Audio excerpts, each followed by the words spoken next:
इस दुनिया में कुछ कहानियां ऐसी होती हैं जिसका निष्कर्ष आपको जल्दी समझ में नहीं आता है, लेकिन आज की जो डरावनी कहानी मैं आपके सामने लेकर आया हूँ उसका निष्कर्ष सिर्फ एक ही है और वो है डर। लेकिन इस डर को आप तभी महसूस कर पाओगे जब आप इस स्टोरी को अंत तक सुनोगे, क्योंकि आज की कहानी बाकी कहानियों से बहुत ज्यादा डरावनी है। और आज की कहानी है चार दोस्तों की। चार दोस्त, जिसमें पहला था राजवंश, दूसरा था आदित्य, तीसरा निहाल और चौथा राज। ये सारे ही लोग मुंबई में रहते थे और एक ही कॉलेज में पढ़ा करते थे। अभी आसपास में ही इनकी परीक्षा खत्म हुई थी और वीकेंड यानी सैटरडे संडे आने वाला था। तो एग्जाम के बाद हम लोग किस तरीके के एंजॉयमेंट वाले प्लान बनाते हैं, राइट? वैसा ही इन लोगों ने भी प्लान बनाया। इन लोगों ने सोचा कि कहीं दूर निकलते हैं, कुछ शॉपिंग भी कर लेंगे, वीकेंड पे मार्केट भी लगता है, कुछ खरीद भी लेंगे और इसी के साथ क्योंकि एग्जाम भी खत्म हुआ है तो हम सब लोग एंजॉय भी कर लेंगे। लेकिन ये एंजॉयमेंट है या फिर क्या हो तो आप आगे जानोगे। अब काफी देर से ये लोग सर्च कर रहे थे कि हमें जाना कहाँ है। तभी राज एक सजेशन लेकर आता है। राज बोलता है, चलो गाइस महाबलेश्वर टेम्पल चलते हैं, बारिश का मौसम है तो और ज्यादा मजा आएगा ड्राइव में। चारों ही लोग अग्री कर लेते हैं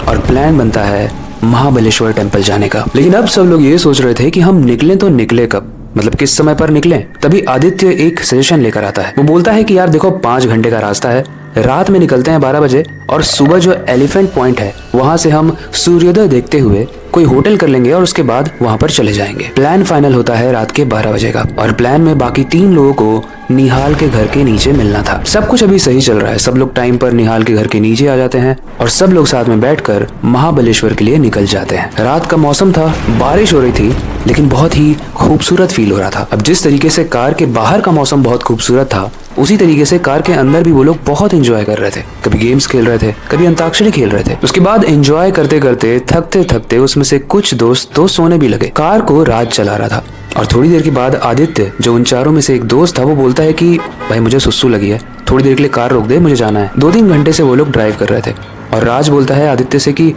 भाई देख 2-3 घंटे की और बात है, तो थोड़ी देर कंट्रोल कर ले, क्योंकि रोड काफी सुनसान है, इसलिए बाहर जाना रिस्की हो सकता है, कोई जानवर हो सकता है, तुझे नुकसान पहुंच सकता है। लेकिन आदित्य बोलता है भाई पैंट में ही कर लूंगा, कंट्रोल नहीं हो रहा है, प्लीज रोक दे। अब दोस्त कैसे होते हैं ना, थोड़ी थोड़ी बात पर मस्ती करने लगते हैं। तो राजवंश और निहाल ताना मारने लगते हैं कि भाई आदित्य को लाना ही गलती थी, हर घंटे इसको सुसु लग जाती है। लेकिन आदित्य सीरियस था गाइस, उसे बहुत तेज प्रेशर आया था, इसलिए वो बैग करने लगता है, भीख मांगने लगता है राज से कि भाई प्लीज गाड़ी रोक दे, गाड़ी गंदी हो जाएगी। राज फाइनली इस चीज को समझते हुए गाड़ी को रोक देता है और उसे एक छतरी देता है। आदित्य इस छतरी को ले जा, क्योंकि बारिश बहुत तेज हो रही है और जल्दी से आना, ठीक है? आदित्य बिना जवाब दिए बस कार से बाहर निकलता है छतरी लेके और जंगल की तरफ अंदर भाग जाता है, जहां वो दिखता तो नहीं है इन लोगों को। लेकिन ये लोग अभी रिलैक्स थे, क्योंकि ऑब्वियसली सामने कोई जाकर सुसु नहीं करता है। अब कुछ सेकंड्स बीते, कुछ मिनट बीते, लेकिन लगभग 10 से 15 मिनट ना आने के बाद इन लोगों को शक होने लगा कि ये आदित्य कर क्या रहा है, इतनी देर तक कौन सुसु करता है। लेकिन निहाल ने जब ध्यान से देखा तो दूर आदित्य छोटा सा दिख रहा था, लेकिन आदित्य बस खड़ा था, एक ही पोजीशन में, बिना हिले, बस खड़ा था। निहाल जब बाकी लोगों को बताता है कि वो देखो वहां पर आदित्य दिख रहा है, तो सब लोग मिलकर चिल्लाते हैं,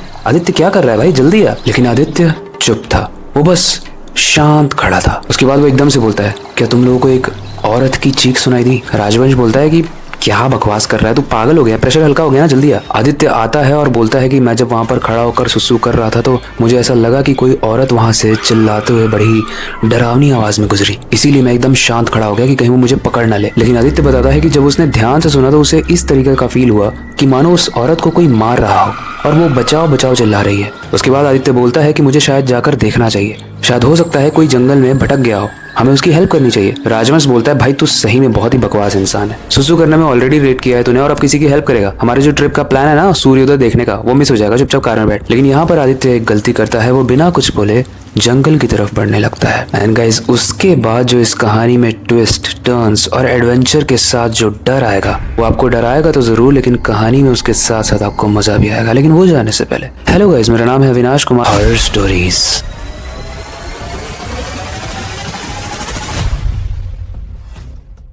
गाइस जब आदित्य जंगल की तरफ गया तो इन लोगों ने काफी देर तक उसका वेट किया, लेकिन लगभग 1.5 घंटे हो चुके थे और आदित्य अभी वापस नहीं आया था। अब इनका प्लान तो चौपट हो ही गया था, लेकिन ये अपने दोस्त को नहीं खोना चाहते थे, इसीलिए राज जो ड्राइव कर रहा था और राजवंश जो उनमें से एक दोस्त था, ये दोनों ही बाहर निकलते हैं और निहाल को बोलते हैं तू कार में ही रुक, हम देख कर आते हैं। फोन की टॉर्च दोनों ही ऑन करते हैं और आगे बढ़ने लगते हैं। काफी दूर तक चलने के बाद एक बहुत बड़ा सा फील्ड आता है, वो सोचते हैं शायद आदित्य यहीं कहीं होगा। लेकिन उस जंगल को क्रॉस करने के बाद जो फील्ड आता है, उसको क्रॉस करने के बाद एक बहुत ही बड़ा और डरावना जंगल आता है, क्योंकि उसके पेड़ बहुत ही ऊंचे ऊंचे थे। लेकिन फिर भी अपने दोस्त को कौन खोना चाहता है, इसीलिए आदित्य के लिए दोनों ही उस जंगल के अंदर चले जाते हैं। वो दोनों तेजी से आदित्य का नाम चिल्ला रहे हैं, आदित्य आदित्य तू कहाँ है। उसी के साथ वो आदित्य को कॉल लगाने का भी ट्राई करते हैं, लेकिन स्ट्रेंज बात यह है कि फोन का बैटरी भी डेड हो जाता है और उसमें जो नेटवर्क होता है वो भी एकदम जीरो हो जाता है। उसके बाद जब वो लोग उस जंगल में जाकर थक जाते हैं तो वो लोग डिसाइड करते हैं कि शायद हम दोनों से ये नहीं हो पाएगा, हमें निहाल की भी हेल्प लेनी चाहिए। इसीलिए वो वापस से कार के पास जाते हैं और जैसे ही वो कार के पास जाते हैं उस कार के अंदर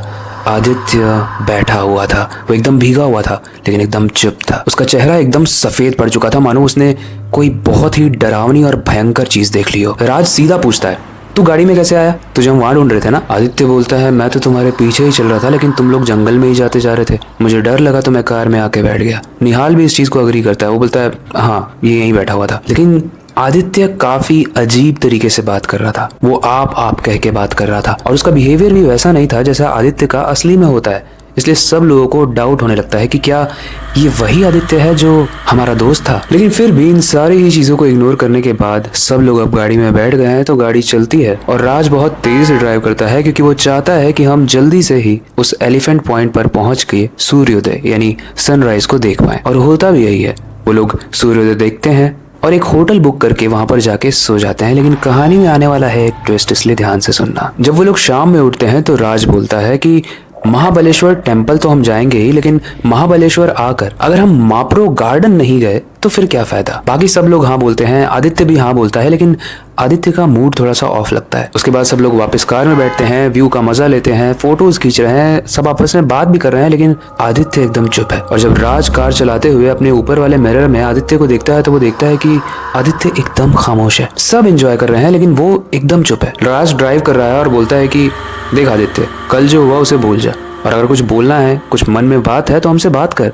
तो ऐसे शांत तो मत रहे। आदित्य सिर्फ हाँ में जवाब देता है अपने सर को हिला के और बोलता है मैं बाद में बात करता हूँ। उसके बाद कुछ अजीब होता है। राजवंश कार को ड्राइव करते हुए जब मैप को खोलकर देखता है, उसके मोबाइल में अभी थोड़ी देर पहले 10 मिनट दिखा रहा था डेस्टिनेशन पहुंचने के लिए, लेकिन अब वही टाइम 15 मिनट हो चुका था। मतलब जहां वो लोग 10 मिनट में पहुंच जाते, अब वो अपने आप टाइम बढ़ चुका था। सब कंफ्यूज हो चुके थे कि ये हो क्या रहा है, बार बार वही जगह क्यों आ रही है और टाइम बढ़ता ही जा रहा है। लेकिन गाइस यहाँ पर सबसे स्ट्रेंज बात ये थी कि राज ने वहाँ एक पोल था जिस पर 52 नंबर लिखा हुआ था, उसी के सामने उसने उस मैप को देखा था जहाँ पर 10 मिनट दिखाया जा रहा था। लेकिन 10 मिनट के बाद वापस से वो उसी 52 नंबर के पोल के सामने आ गया। उसके बाद उसने वापस ट्राई किया तो फिर से वो उसी पोल के सामने आ गया। मतलब कार चल रही है लेकिन अब वापस वो लोग एक ही पॉइंट पर आ जा रहे हैं। और ये 3-4 बार होने के बाद सब लोग परेशान होने लगे, सब लोग डरने लगे। निहाल बोलता है कि भाई तुम लोगों ने एक चीज नोटिस की, कल रात वाले इंसिडेंट के बाद जब आदित्य को उस औरत की चीख सुनाई दी थी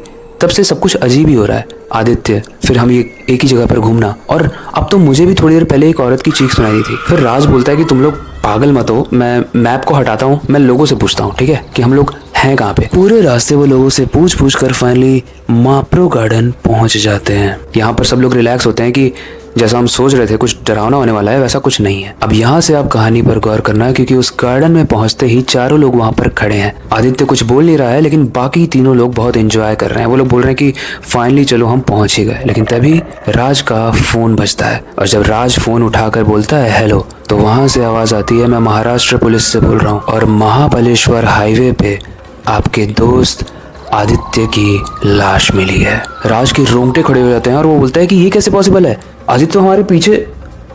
वो ऐसा बोलने वाला होता है कि आदित्य उसके पीछे खड़ा है, लेकिन वहाँ आदित्य नहीं था, आदित्य गायब हो चुका था। और जब राज इस बात को बाकी दोनों लोगों को बताता है तो सब लोग शॉक्ड हो जाते हैं, सब लोग डर जाते हैं। सब लोग जल्दी से कार में बैठते हैं, पुलिस को फोन लगाते हैं और बोलते हैं कि लाश कहाँ पे थी, हमें वहाँ पे आना है। और जैसे ही ये तीनों दोस्त कार लेकर उस पॉइंट पर पहुंचते हैं तो वो पॉइंट एग्जैक्टली वही पॉइंट था जहाँ पर आदित्य कल रात को सुसु करने गया था। लेकिन उस पॉइंट पर पहुंचने के बाद वहां पर कोई भी पुलिस नहीं थी, वहां पर था तो सिर्फ आदित्य, वो भी लेटा हुआ। सब लोगों ने जब उस पर पानी डाला तो वो जिंदा था। अब राज वापस से उस फोन पर ट्राई करता है जहां से उसको कॉल आया था, तो वो फोन कोई उठा ही नहीं रहा है, वो नंबर इनवैलिड आ रहा है। राज को समझ ही नहीं आया क्या हुआ। राज आदित्य को बोलता है कि तुझे पता है अभी यहाँ पे क्या हुआ था, तू कभी हमारे साथ था, कभी तू यहाँ पे दिख रहा है, कभी पुलिस तेरे लिए कॉल कर रही है हमें। राज आदित्य से पूछता है कि तू मुझे एक बात बताएगा कि कल रात के बाद तू कहाँ था और हुआ क्या है, क्योंकि हम सब लोग बहुत कंफ्यूज्ड हैं। आदित्य बोलता है मुझे कुछ याद तो नहीं है, बट एक बुढ़िया आई थी जिसने बोला था कि मुझे किसी हेल्प की जरूरत है, तो मैंने उसका सामान उठा के दिया था। लेकिन जब उसका सामान उठाकर मैंने उसे दिया तो वो सामान गलती से मुझसे हाथ से गिर गया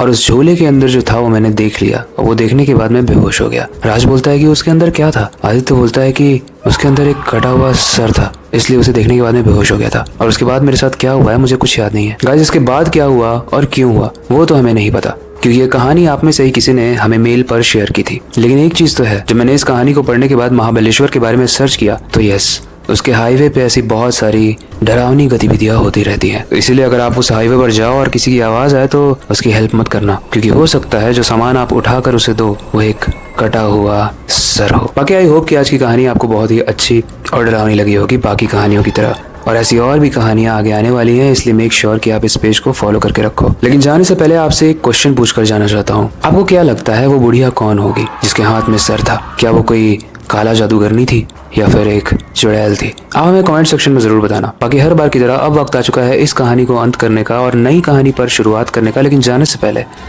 मैं बस एक ही चीज कहना चाहूंगा, अपनी क्यूरियोसिटी को डाई मत होने देना। नई चीजें सीखते रहना अपने बेड के नीचे और खिड़की के बाहर जरूर देख लेना। मिलते हैं अगली वीडियो में।